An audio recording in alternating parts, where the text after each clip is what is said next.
Таша Делека. Ну вот, собственно говоря, я преподаватель курса. Я сейчас включила видео. У меня идет звук. У вас должно быть видео и должен быть звук. Также у вас в правой части экрана должна быть картинка, которая изображает статую. Вот это вот материал, который у вас должен быть. Я начну давать объяснение по уроку через 3 минуты. Ровно в 16:00 по Москве мы начинаем. Сейчас вы можете просто наслаждаться моим видом. Вот. Ну, можно как-то друг друга тоже поприветствовать. Поэтому сейчас, соответственно, все могут убедиться в том, что у них работает и видео, и звук. Так что ждем еще 2 минуты и начинаем наше занятие. Картинка есть, звук у вас тоже должен быть.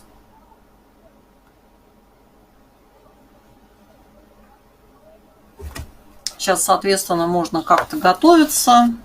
Тетради, ручки вам пригодятся. Можно, конечно, просто послушать, но если собираетесь дальше учиться, лучше записывать.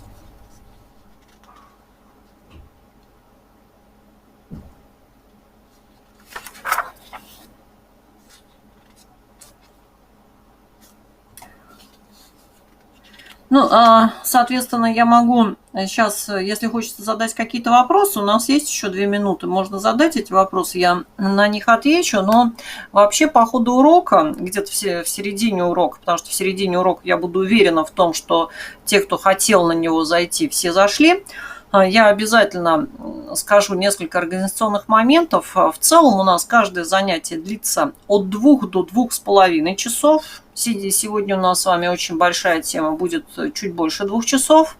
Вот, поэтому занятия достаточно насыщенные, и программа у нас очень напряженная. Мы с вами за урок проходим очень много материала. Вот, надо сказать, что вот этот формат обучения, который у нас с вами будет, он требует очень высокой самомотивации. Вы должны быть очень собраны, потому что у нас с вами за счет того, что от вас до учителя достаточно большое расстояние, за счет того, что мы с вами общаемся через электронные устройства, и есть у нас с вами пока еще определенные ограничения в этом общении. У нас с вами не будет возможности каждого лично мне вот там схватить и сказать, ну что ты выучил, посмотреть в глаза, как-то вот, воздействовать вот так вот. Вам придется самим себя настраивать на то, что вы должны, выслушав этот урок, взяв вот этот вот теоретический материал, этот материал обязательно отработать, все выучить, сделать все задания. Вот эта вот мотивация очень высокая. То, что касается того, что вдруг вы не можете присутствовать на всем уроке. Поскольку мы с вами, опять же, занимаемся через интернет, а интернет хоть и дал нам в это время, в этом веке огромные возможности, но, тем не менее, он пока еще сбоит. И да, бывает такое, у кого-то не очень хорошая связь. Я еще хочу сказать, что у меня может, например, неожиданно пропасть интернет. Но если у меня пропадет интернет, у вас уже не будет никакого выбора. Вот. У кого-то на местах не очень хороший интернет и так далее. Что-то там где-то звук поплыл, вообще что-нибудь исчезло, электричество отключили. У нас делается видеозапись каждого урока, и потом вы можете повторить, просмотреть этот урок в видеозаписи на то время, пока длится наше обучение.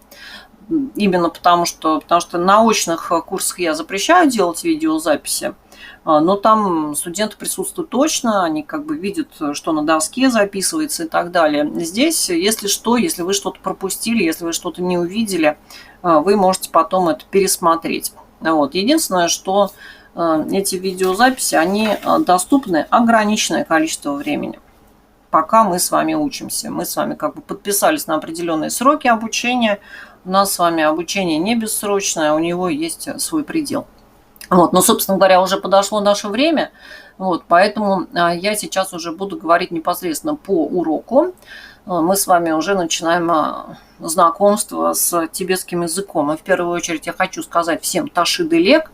Таши Делек – это по-тибетски «здравствуйте». На самом деле это универсальное приветствие, которое подойдет и для поздравления с днем рождения, с Новым годом, с любым праздником. И на самом деле как прощание. То есть Ашид-Илек в любой непонятной ситуации говорит Ашид-Илек, и это будет совершенно точно хорошей фразой, которая как-то пожелает блага и всего самого наилучшего вашему собеседнику. Вот. И я очень рада, что вы пришли сейчас на этот урок. Я очень рада, что вы заинтересованы в тибетском языке, что, может быть, даже если вы пришли просто из любопытства, что оно у вас есть, что у вас вот такой вот пытливый ум, который хочет что-то узнать, посмотреть, познакомиться с этим языком. Ну и этот урок у нас с вами открытый, он доступен для всех желающих. Пожалуйста, все могут сейчас сюда зайти, посмотреть, послушать. И при этом, на самом деле, урок будет очень информативный. Если вы собираетесь потом изучать тибетский язык, то уже у вас после сегодняшнего занятия будет достаточно хорошая база.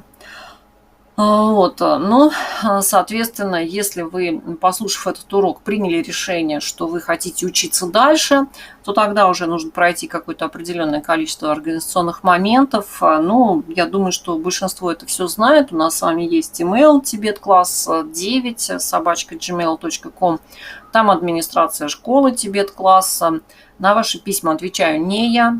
Если вы пишете эти письма, обращайтесь лично ко мне. Я могу их и не увидеть. У нас есть там администрация, люди, которые занимаются всеми этими орг-вопросами. Вот, соответственно, с ними вы все эти орг-вопросы решаете. Вот.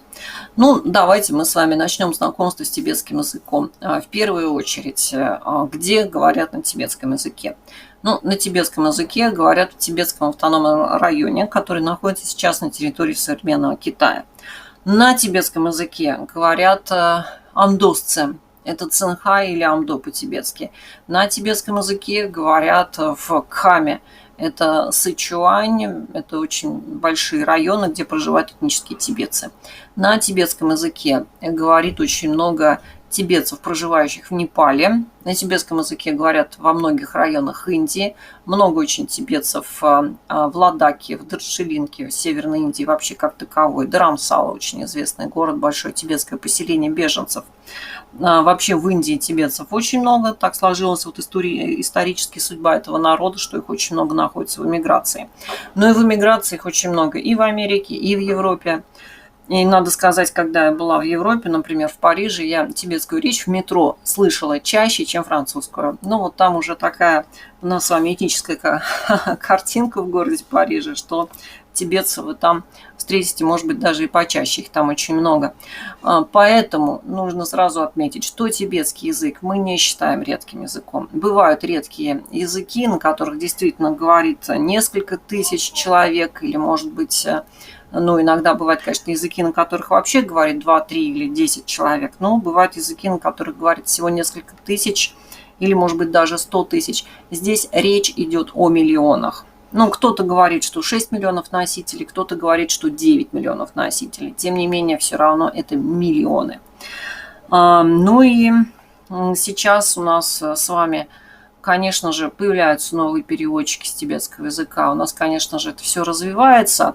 Но вот я наблюдаю то, как развивается у нас в русскоязычном пространстве тибетский буддизм, а я наблюдаю за этим с 91 года, с тех пор, как это все здесь еще вот стало развиваться.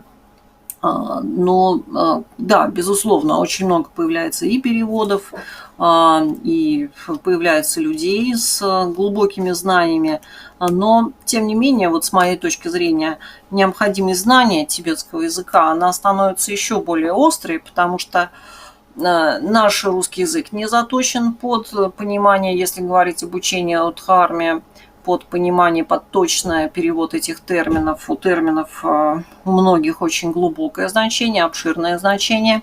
И, конечно же, если вы сами лично будете понимать, что значит этот термин, что это за слово в тибетском языке, вы к своему личному собственному пониманию очень много добавите очков. Вот. Ну и при этом ситуация такова, что хоть и есть переводчики, тем не менее, все равно, если у вас есть возможность самому что-то сказать или самому что-то понять, это очень сильно меняет дело. Вот. И я вот как бы, начав когда-то учить тибетский язык, на самом деле я сама не планировала не становиться переводчиком, не становиться преподавателем тибетского языка. У меня были очень скромные планы. Я думала, что ну хотя бы чуть-чуть буковки подучить, и то неплохо будет. Но вот так вот неожиданно получилось, что это стало моей профессией. Я этим занимаюсь уже очень давно. И перевожу, и преподаю. У меня огромный преподавательский опыт. Мне очень интересно преподавать тибетский язык. Я вот думаю о том, как его лучше объяснить, как это все вот подать людям, чтобы им было понятно, чтобы они вот во всем этом разобрались. В этом смысле у меня очень много наработок.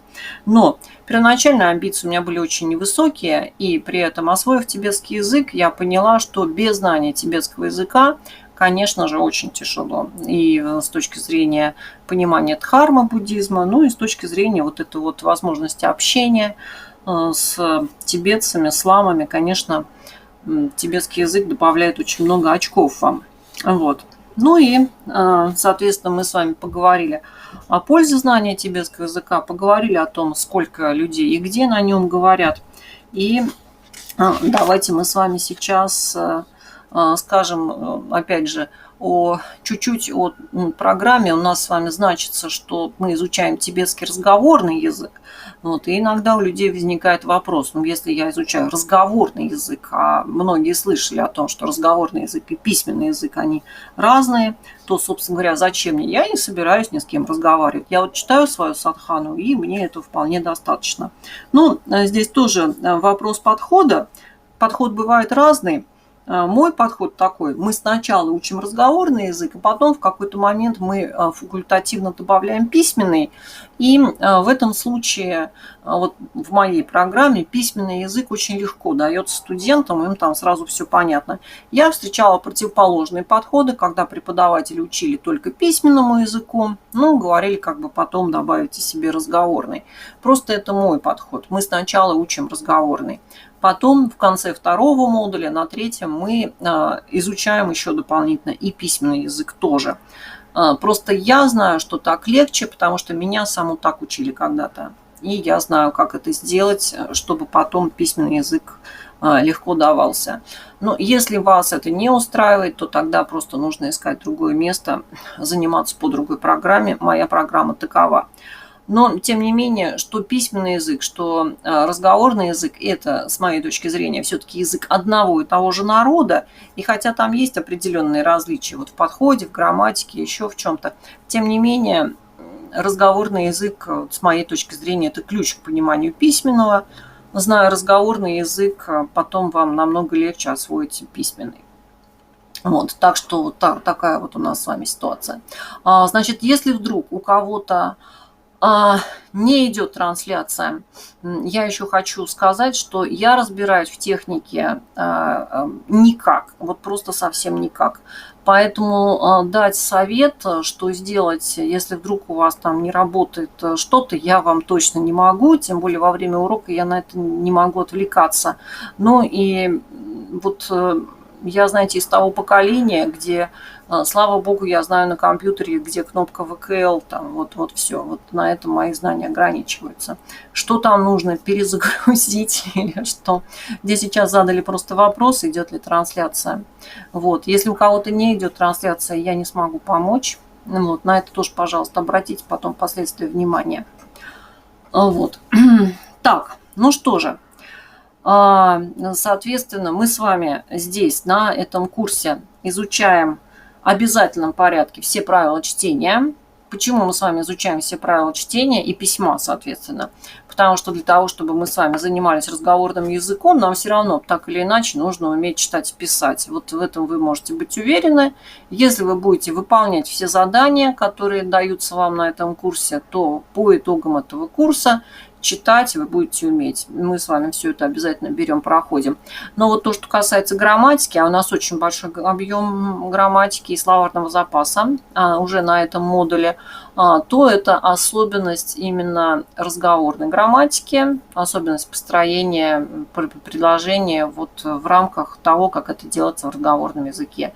Есть некоторые, конечно, отличия от письменного. Вот. Но, соответственно, правила чтения как таковые, они одинаковые. Что письменный, что разговорный язык, как разговорный язык записывается. Правила чтения одни и те же, поэтому если у вас стоит цель просто читать, то этот курс вам тоже подходит. Но, кстати, забегая немножко вперед, тоже я хочу сказать, если вдруг вы хотите только читать и ничего больше не делать, то чуть позже, по-моему, 1 октября, сейчас я тоже дату точно не помню, у нас будет отдельный курс, он, правда, будет идти в вечернее время. Отдельный курс только по правилам чтения, то есть люди, которые хотят только читать свою садхану, которые хотят только читать свою молитву, может быть, вы можете пойти на тот курс, он короче, там нет такого объема информации, который здесь нужно будет выучивать, выполнять там, переводы предложений и так далее. С одной стороны. С другой стороны, очень часто бывает такая ситуация, что после того курса по правилам чтения люди говорят, а что же я не пошел на разговорный, так теперь хочется язык учить. Поэтому здесь вы будьте осторожны, чтобы у вас не было потом такой ситуации, что вы будете сожалеть об упущенных возможностях. Вот. Ну что же, сейчас, если вдруг у нас, может быть, есть какие-то вопросы по программе, то давайте я вот дам минуточку на то, чтобы вы эти вопросы задали. Вот. Сейчас я заодно напишу здесь комментарий. У нас с вами есть чат, который находится сбоку. Вопросы мы там пишем. Здесь, ну, соответственно, в данном формате вебинара я буду выступать главным оратором. Может быть, иногда я буду кому-то давать право голоса, но обычно это все заканчивается какими-то шумами и помехами.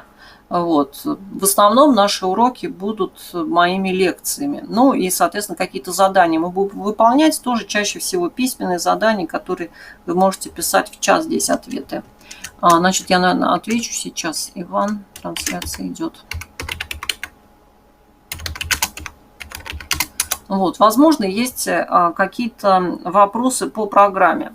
Вот, относительно того, какие вообще распространенные вопросы задают люди. Люди задают вопрос, когда же я заговорю по-тибетски. Но на самом деле все зависит от вас. Примерно, с моей точки зрения, примерно в середине 3-го модуля вы можете уже более-менее нормально говорить. Некоторые студенты в начале 2-го уже как-то, ну, можно там что-то там чуть-чуть рассказать, ну, в конце даже 1-го. Вот. Каждый модуль у нас с вами состоит из 10 занятий, больших по теоретическому объему. И примерно на это у нас с вами вот 1-й модуль, на него 3 месяца положено, из которых большая часть, ну не большая часть, достаточно большая часть в конце дается на самостоятельную подготовку к экзамену. Вот, то есть 10 уроков 2-2,5 часа, которые там определенным образом распределены на эти 3 месяца.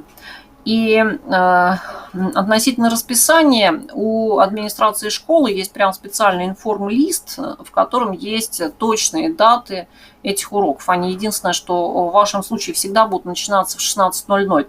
Иногда это вторник и четверг, иногда там вообще пустая неделя выдается. Также еще у нас в какой-то момент будет индивидуальное занятие с каждым студентом, получасовое индивидуальное занятие. Мы с вами проходим какой-то объем информации, и после этого каждый из вас индивидуально мне сдает освоенные правила чтения и грамматику на тот период. У нас вот такой запланирован для каждого студента, чтобы не было такого, что вот тут только я говорю и даже не знаю, что и как вы выучили. Вот. Но мы с вами будем проводить опрос каждого из вас вот именно в индивидуальном порядке. Соответственно, вот то, что касается расписания, то, что касается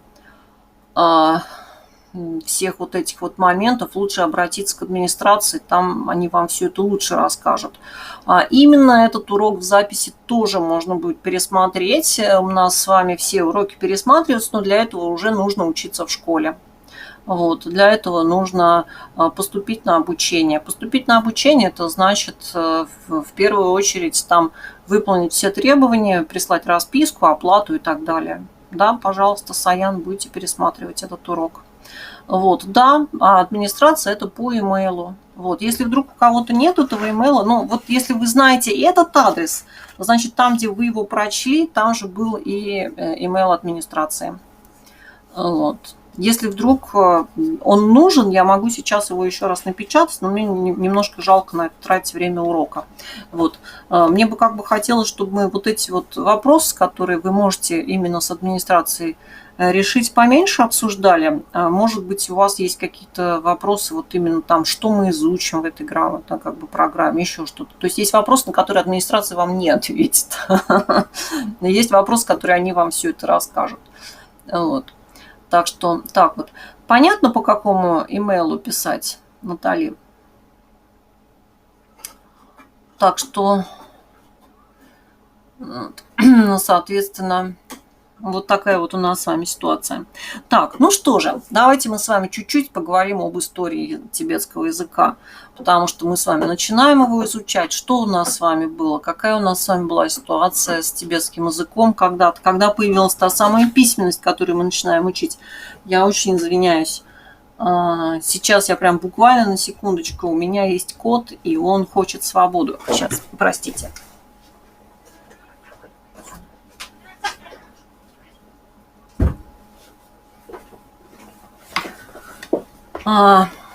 Так, мы с вами сейчас чуть-чуть скажем об истории тибетского языка.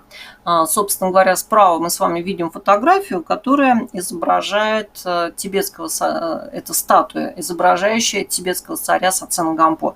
Сацен Гампо правил Тибетом в VII веке нашей эры. Уже в 13 лет он зашел на престол. В 16 лет он заключил два очень важных брака. Это брак с непальской и с китайской принцессами.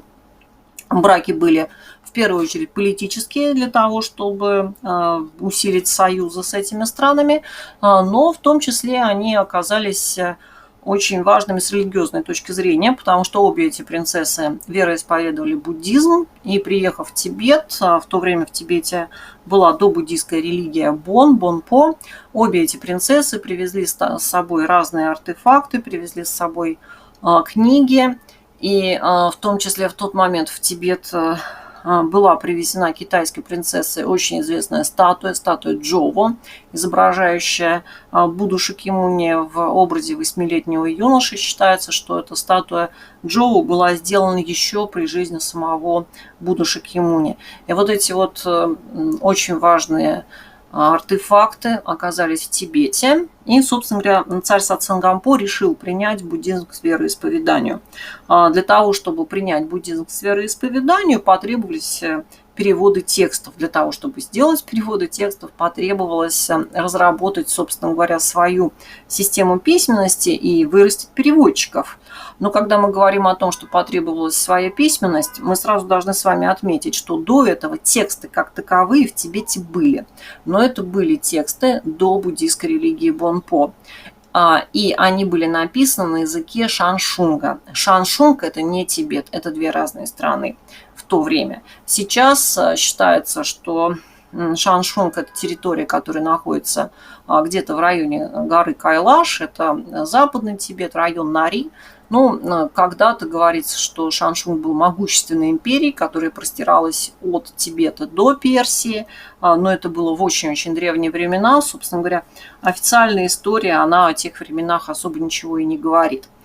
И у Шаншунга была своя письменность, но эта письменность не тибетская. Вообще нужно отметить, что в древнем мире очень часто страна пользовалась письменностью соседней страны. Такие примеры есть еще в истории, когда, зачем свою письменность изобретать, вот тут у соседей она уже есть, давайте их письменностью пользоваться.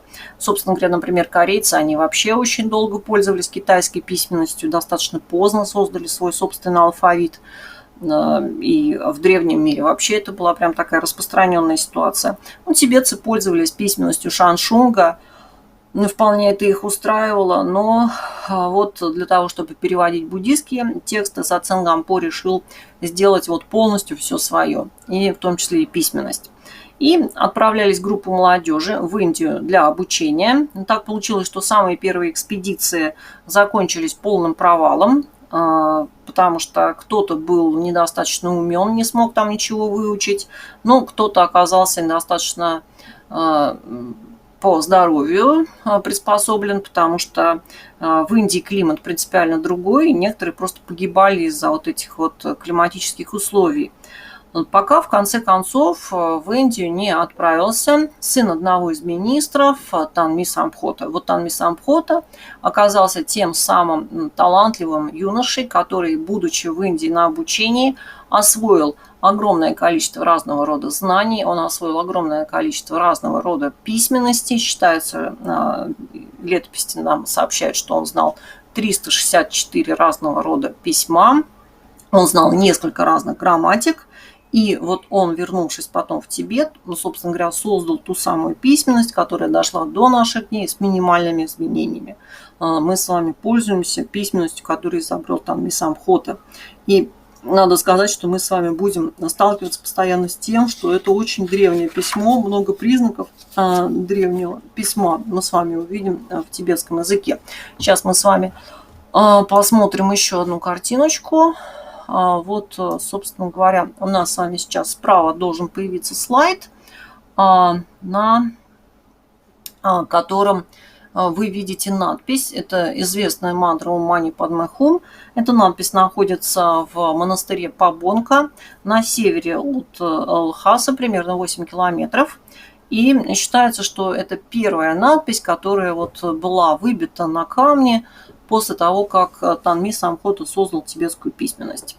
Вот это место очень известное для тибетцев, священное место. Я сама там была тоже, потому что для меня это было очень важно, поскольку я занимаюсь языком, преподаю язык, увидеть вот эту надпись, выразить ей почтение, оказаться там в паломничестве. Вот. Но, соответственно, что еще мы с вами должны отметить? Вот сейчас мы с вами посмотрим на древнюю стелу. Такие вот стелы стоят около монастырей, около храмов. И что еще примечательно? Вот я, зная, например, современный разговорный язык, немножко знаю, в том числе и письменный, тем не менее, читая то, что выбито на этой стеле, а некоторые стелы выбиты очень давно и много веков, я могу это более-менее понять. Для того, чтобы мне понять, например, надпись, которая написана на старославянском или церковнославянском языке, мне нужно пройти специальные курсы обучения. Зная современный разговорный русский язык, я не пойму старославянский. А здесь вот язык настолько архаичный, настолько законсервированный в себе, что мы, зная современный тибетский язык, читая вот эти вот надписи на стеллах, более-менее можем их понять. Вот, язык очень мало был подвержен изменениям, но отчасти он мало был подвержен изменениям, потому что они жили очень замкнуто, туда практически не пускали иностранцев, и вот эта вот такая замкнутая система внутри себя, в ней крайне мало происходит изменений, в том числе и в языке. Вот, поэтому мы с вами будем изучать тибетский язык, и тибетский разговорный, в том числе мы будем с вами постоянно прикасаться к такой, знаете, древности, вот это вот ощущение соприкосновения с древностью, оно меня, например, не покидает. Вот. Но когда мы с вами говорили о том, что Танми Сампхота создал письменность, мы с вами отметим, что он ее создал на основании, считается, есть такая вот версия, что он ее создал на основании древней письменности Гупта. Древняя письменность Гупта – это письменность империи Гуптов. И вот здесь вот у нас сейчас появилась картиночка справа, в которой я специально вот соединила алфавит Гупта и тибетский алфавит. И так вот, еще не изучая тибетский алфавит, не зная все это досконально хорошо, можно, конечно, подумать, что нет, как-то все, наверное, немножко по-разному. Но уже изучая тибетский язык, зная тибетский алфавит, я вот сама вижу очень много параллелей, я вижу очень много похожего. Действительно, я соглашаюсь с версией, что тибетский алфавит был сделан на основании древней письменности Гупта. Вот индийская письменность, одна из письменностей древнего мира. Но вот сейчас я сказала слово «алфавит», и на самом деле должно уже всем стать легче. Почему? Потому что мы с вами учим алфавитное письмо. Алфавит это не иероглифы, где, как в китайском языке, нужно учить множество ключей, нужно вот запоминать на каждое слово свой отдельный звук. Здесь у нас с вами алфавит. И далее у нас с вами слоговое письмо, в котором буквы алфавита образуют слоги. Вот. А сейчас я вот, собственно, отвечу на вопрос. Виталий, жаль, что вы не слышите.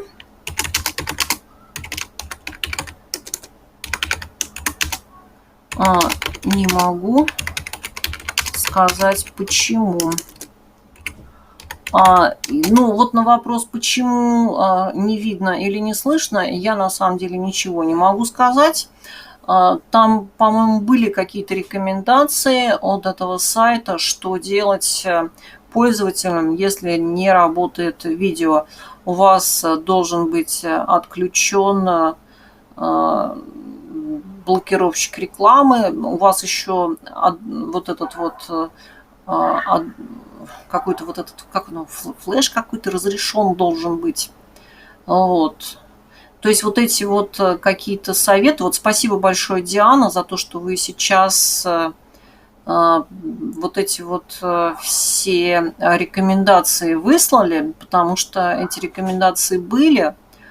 Вот. Ну и на самом деле я надеюсь, что минимальная ситуация, когда ничего не видно. Вот минимальная ситуация. Я надеюсь, что в большинстве у всех все работает. Но у нас с вами уже проходил, ну, у меня уже в нашей школе уже проходил, собственно говоря, такой же курс на этой же вебинарной площадке. И надо сказать, что у нас с мобильного телефона, наверное, 30% студентов у нас сейчас уже прогресс так далеко шагнул, что люди с мобильных телефонов смотрят эти вебинары, и все у них было нормально. Вот. Так что вот такая вот у нас с вами ситуация. Вот. Но мы с вами возвращаемся к изучению языка. И я сказала о том, что Танис Амкота создал алфавит. И сейчас мы с вами начинаем этот алфавит изучать. Пока мы еще не начали изучать алфавит, давайте минуточку на возможные какие-нибудь вопросы отведем. Вот. Соответственно, мы сейчас вот я отвечу просто Виталию. Если есть вопросы, можно сейчас написать.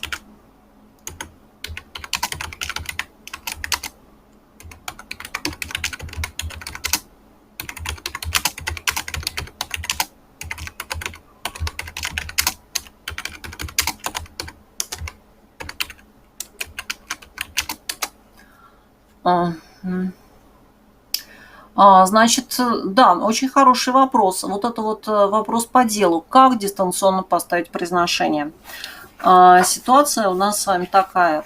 Да, у нас курс разговорный, и мы с вами должны говорить. И возникает вопрос, а как же, собственно говоря, я тогда буду говорить? Что я тогда? У нас с вами очень много аудиозаписей, сделанных носителями языка. И относительно аудио мы с вами, когда будем дальше заниматься, и когда мы с вами будем разбираться, уже у нас будут предложения, аудирование и так далее, я буду вам постоянно повторять это.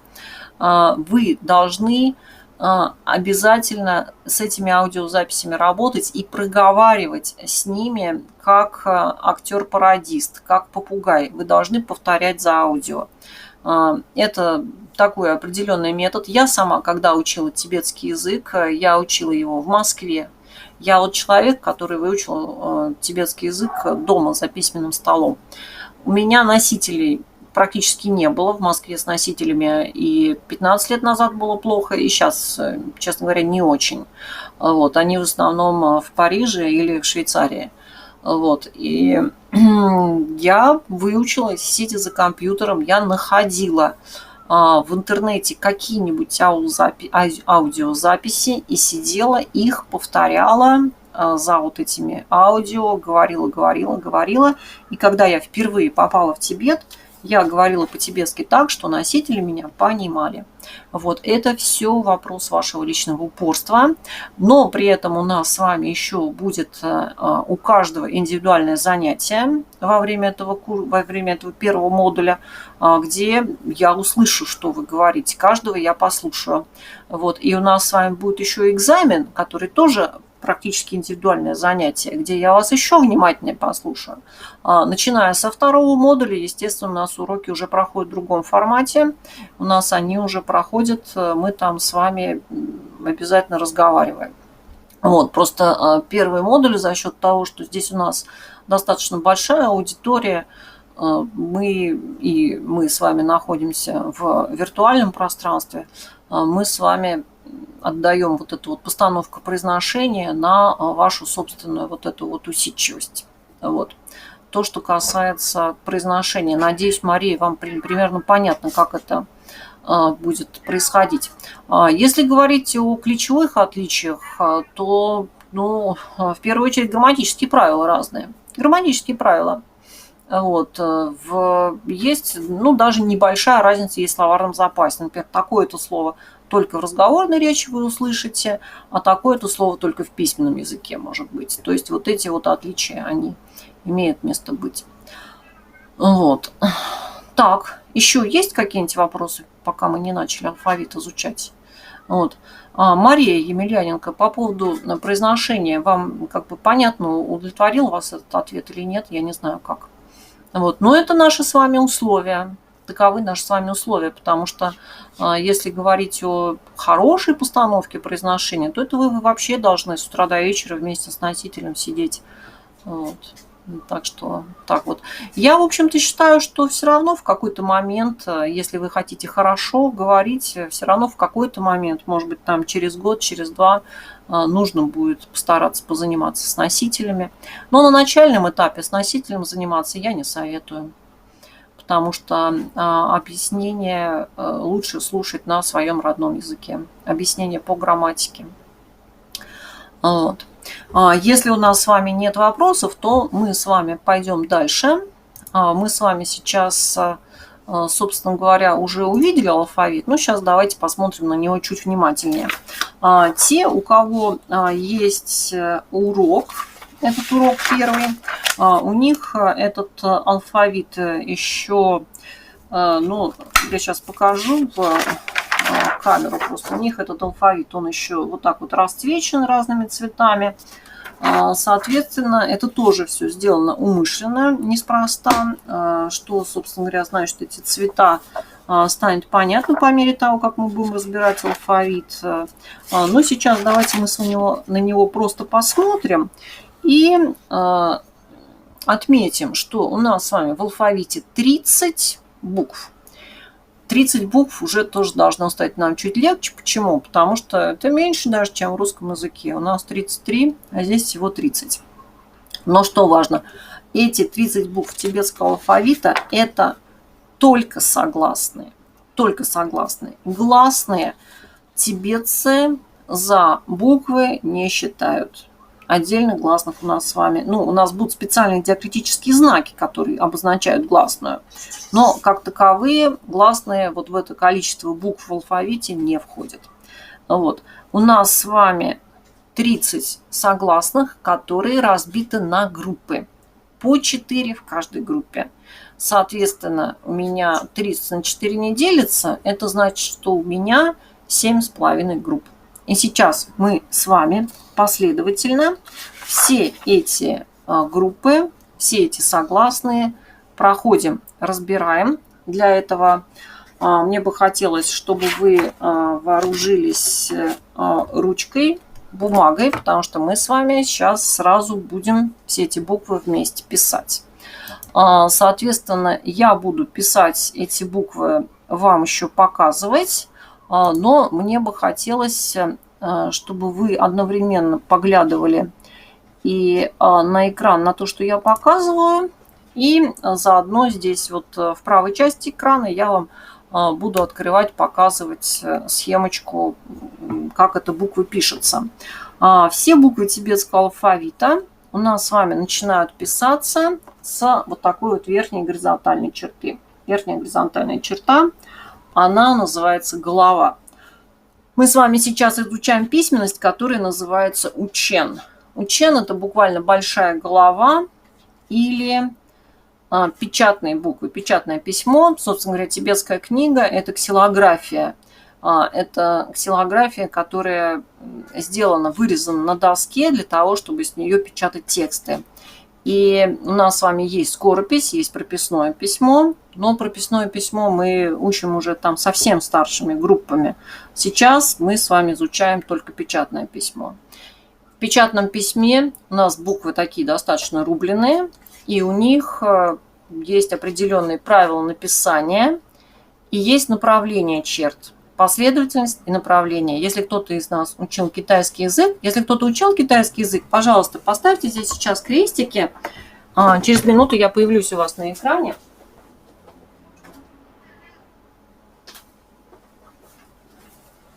Кто-нибудь учил китайский язык? Скажите, пожалуйста. Нет? Никто не учил китайский язык. Жалко. Ага, Мария, вы учили китайский язык. Угу. Японский. Угу, японский. Ну, собственно говоря, японский у нас там тоже иероглифы. Поэтому вы знаете, что в китайском, что в японском. Нам, собственно говоря, при написании иероглифов, и корейский. Ну вот вам сейчас вообще будет легко.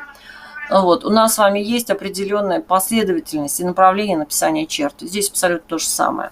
Я рисую все черточки слева направо и в определенной последовательности. Но у этой буквы следующий элемент. Иногда, кстати, вот следующий второй элемент у этой буквы пишут сверху вниз. Здесь вот у нас показано в схемке снизу вверх они, но зато слева направо написали. Вот это вот следующий элемент в этой букве. Вот. Потом я рисую третий элемент. Вот так вот вертикально опускаю черточку.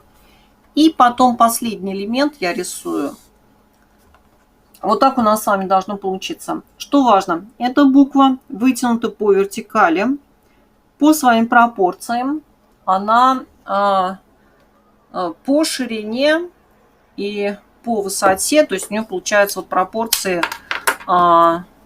ширина у меня здесь была 3 клеточки, а высота 6 клеточек. Вот видите, ширина здесь у меня 3 клеточки, а высота 6 клеточек. Она в 2 раза длиннее, чем ее ширина. Вытянута по вертикали. После того, как я написала эту букву, я должна поставить наверху на уровне головы вот такую точку.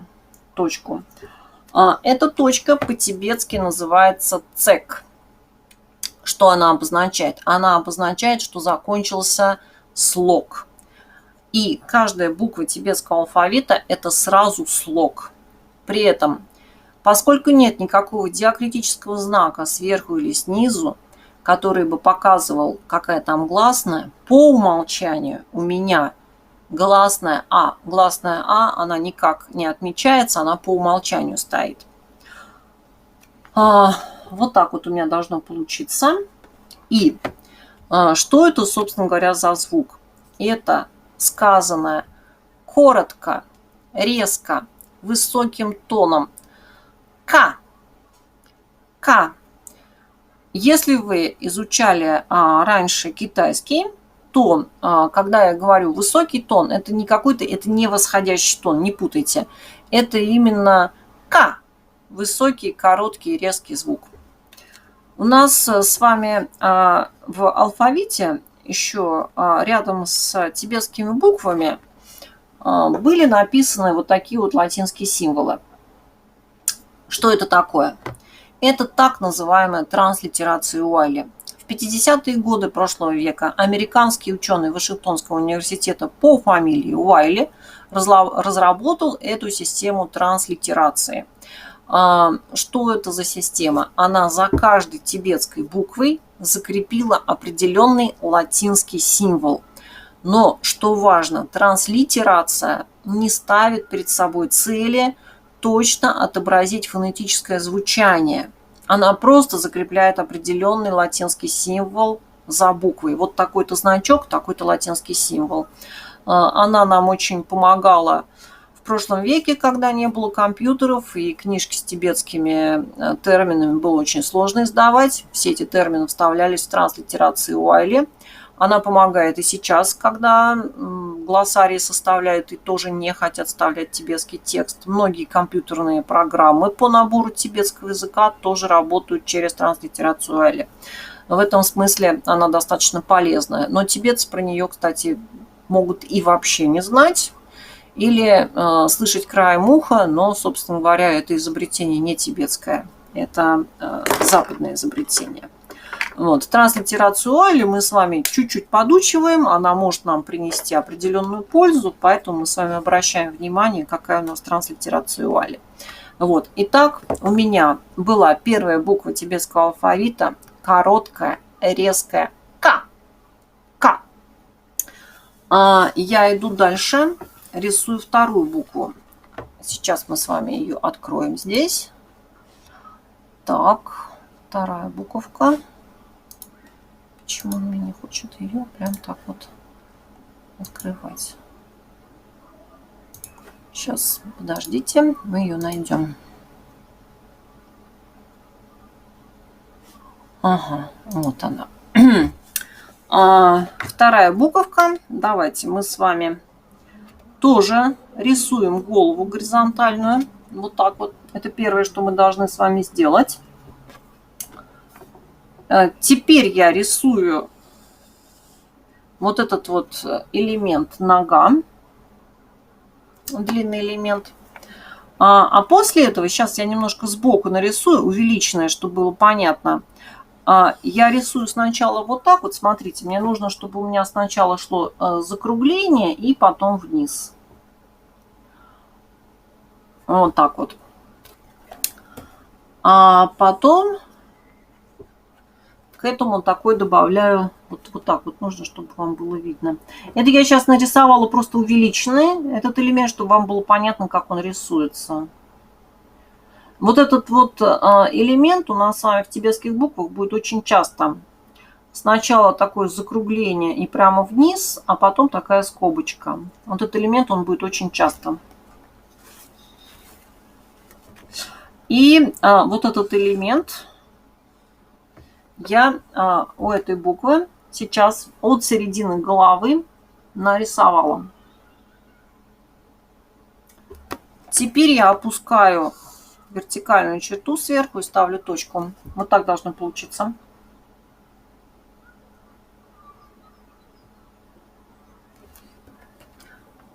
Я сразу вам напишу транслитерацию Уайли. Вот это транслитерация Уайли.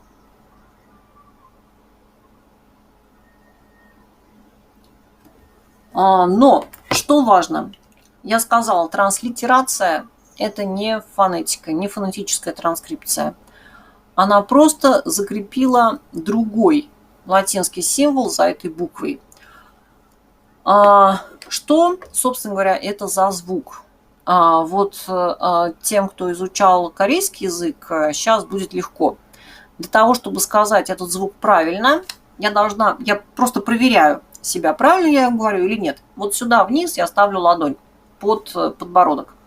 И с придыханием, с таким выдохом, с волной воздуха я говорю «ка», «ка». Волна воздуха должна ударить по ладони. «Ка». И у меня получается первую букву, сейчас вот я скажу «ка», воздух не ударил по ладони. Вторую «ка», воздух ударил по ладони. Вот на это, пожалуйста, обратите внимание, можете прямо себя проверить. Ка, ка, ка, ка.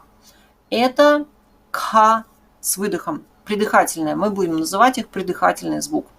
То, что у меня в транслитерации есть вот это вот ха, она просто показывает, обозначает придыхание, не более того. Вот. Итак, у меня получается две буковки К.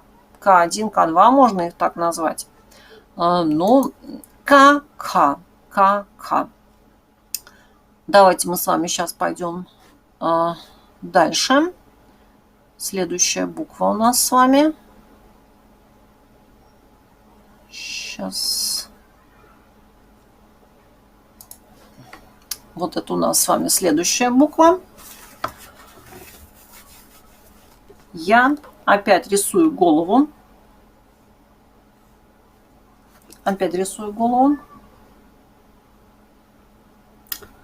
Теперь вот этот вот элемент, который я рисовала во вторую очередь в букве К придыхательная. Вот такой вот элемент.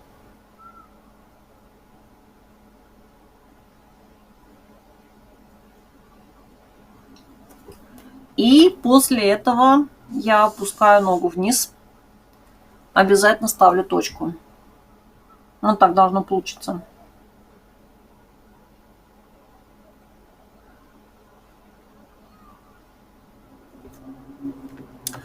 Если кто-то не успевает что-то записывать или хочет что-то переспросить, то можно сейчас сделать это. Если все успевают.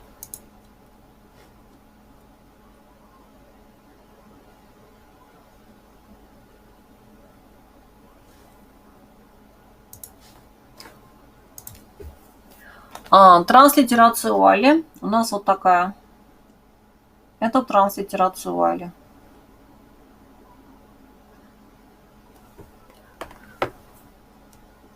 Но транслитерациоли, я это буду говорить все время, она не показывает точное фонетическое звучание. И это сказанное низким тоном, широко открыв рот, ка. Ну, собственно говоря, вот у меня вопрос сейчас к Анастасии Богдановой. Похоже на корейский? Скажите, пожалуйста. Ка. Скажите, пожалуйста, Анастасия, слышите меня? Похоже это на корейский?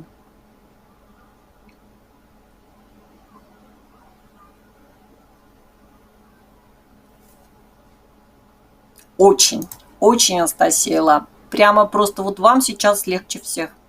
Вот, если бы все, кто сегодня пришел на урок, раньше учили корейский, вы бы прямо сейчас сказали: ура, все то же самое.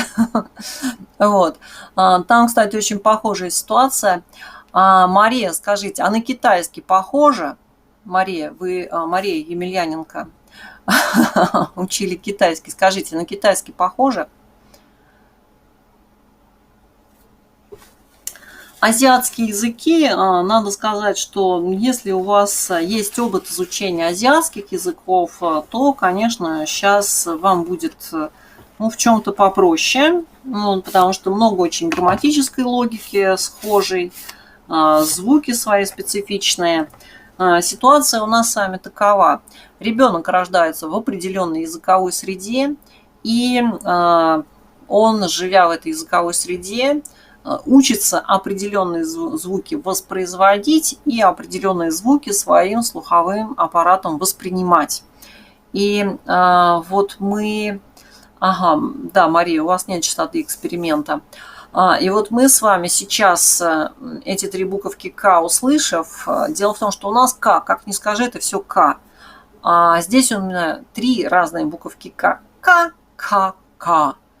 Они, вот я их сейчас, когда произношу, слышатся, конечно, по-разному, но нам в речи эту разницу воспринять, услышать будет очень сложно. Мы не привыкли ловить такую слуховую разницу, мы не обращаем на нее внимания. Вот, поэтому, конечно же, здесь вот такая специфика и сложность. Еще, кстати, я хочу сразу вас предупредить, что если вдруг вы знаете 5 европейских языков, и прям вот у вас все было очень хорошо с европейскими языками, и вы считаете, что вы очень талантлив в языках, на самом деле в азиатских языках это ничего не значит. Вы можете сразу поплыть, потому что здесь такая специфичная ситуация. И наоборот. Если вы считаете, что ой, нет, мне даже английский в школе не давался, и вообще я как бы с языками, у меня все плохо, это тоже ничего не значит. Я тому пример. У меня как бы не сложились отношения с европейскими языками вообще, и тибетский у меня, по сути, первый иностранный. Вот, так что это как бы тоже ничего не значит. Может быть, у вас с тибетским все будет хорошо. Вот.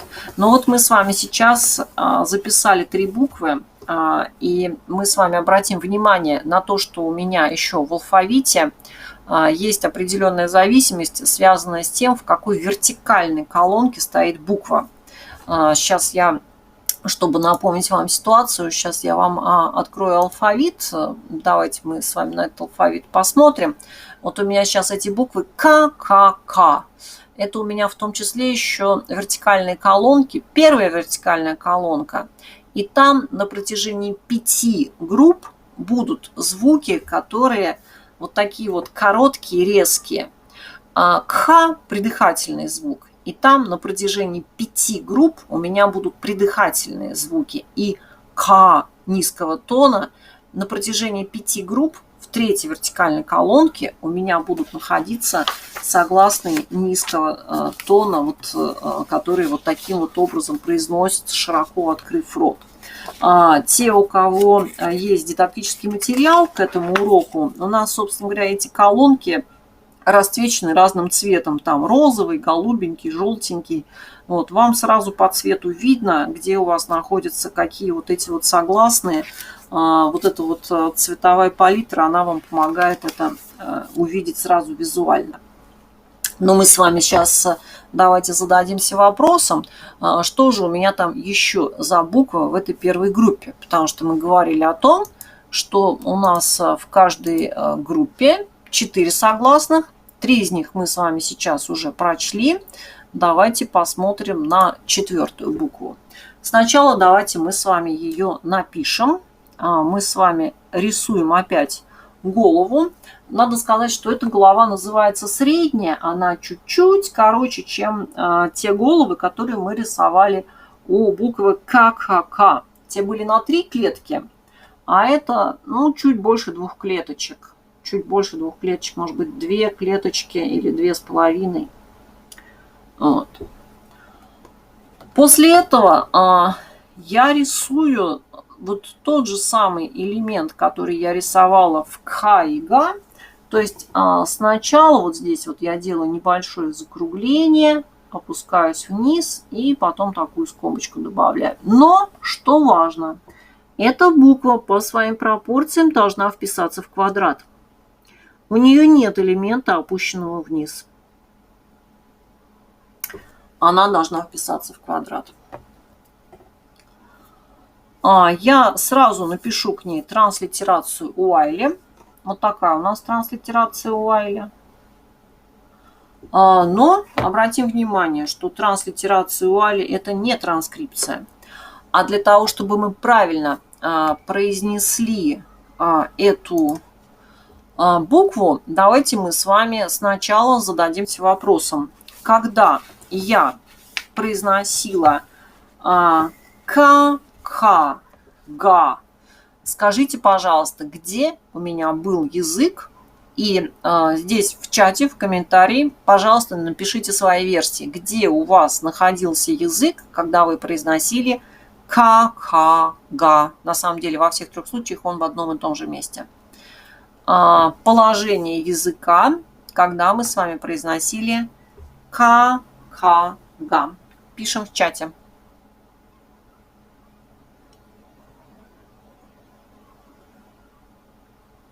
К, Х, Га.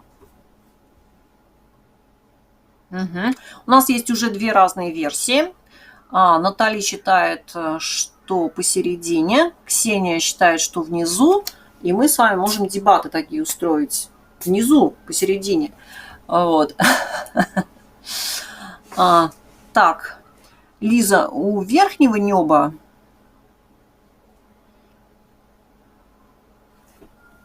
ближе к низу. Это очень политкорректно. Ближе к низу. Вот. Вверху у неба К. Вы у верхнего неба К произносите. К, Х, Га. Я вот с верхним небом не могу произнести К. Вот. Так, Аяржак тоже наверху язык. Ага, вот Кирилл ответил нам профессионально. Задненебные. Вот. Приятно, когда у нас есть прям такие как профессиональные лингвисты. На самом деле и К, и К, и Га я произносила с положением языка внизу. У меня язык лежал внизу. Вот спасибо, Кирилл, что вы уточнили, что это задненебные звуки. К, К, К, ка, га. Язык просто лежит внизу. К верхнему небу он точно не поднимается. У ка не получится с положением языка наверху. И вот сейчас мы должны с вами язык оставить в том же самом положении внизу, как он был, когда мы говорили ка, ка, га. Просто лежал.